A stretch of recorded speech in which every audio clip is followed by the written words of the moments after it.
मेरे छोटे भाई और बहन, आज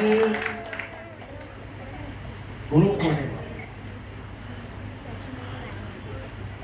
और ये गुरु पूर्णिमा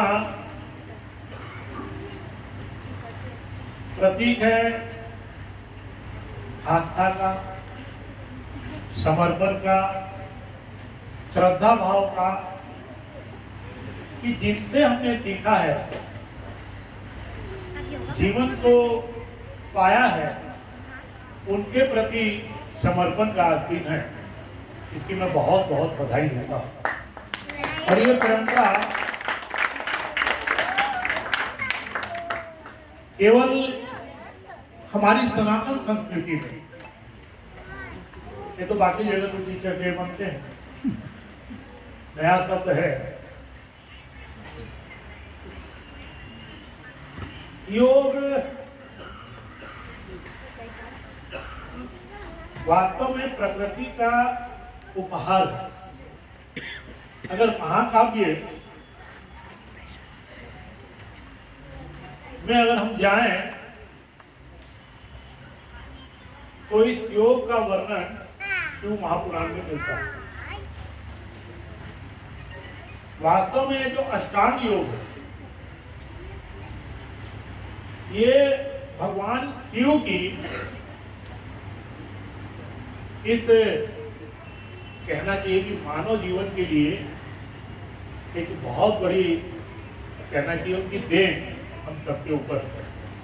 अष्टांग योग में यम, नियम, आसन, प्रत्याहार, धारणा, ध्यान, प्राणायाम हो गया, समाधि। अगर आप सिलसिलेवार इसका अध्ययन करेंगे तो कहा जाता है कि जीवों में भगवान ने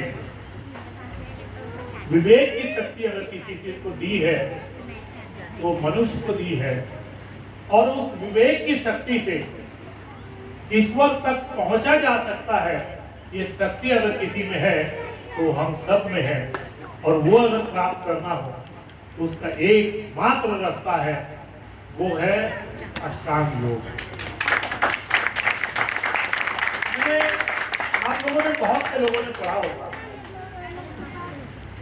अभी मानव सभ्यता के विकास से लेके आज तक और आगे आने वाले 100 साल में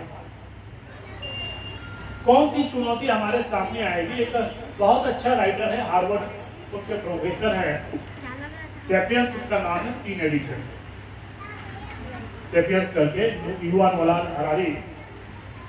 उसमें अगर आप पढ़ेंगे तो कैसे मानव सभ्यता का विकास हुआ, 1 लाख वर्ष से चालू होती है, और आगे हमारे सामने चुनौतियां क्या है साइंस की, उन सारे कैसे रिलीजन आया, कैसे देश बने, उनके सबके अपने प्लस माइनस है।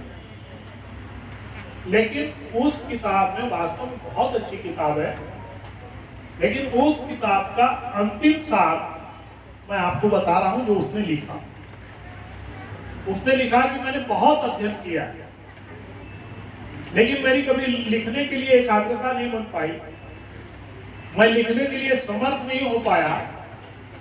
लेकिन संयोग से अमेरिका में सीताराम गोयनका, जो विपासना के मुंबई के हेड हैं, वो अमेरिका आए, और मैंने विपासना शिविर अटेंड किया।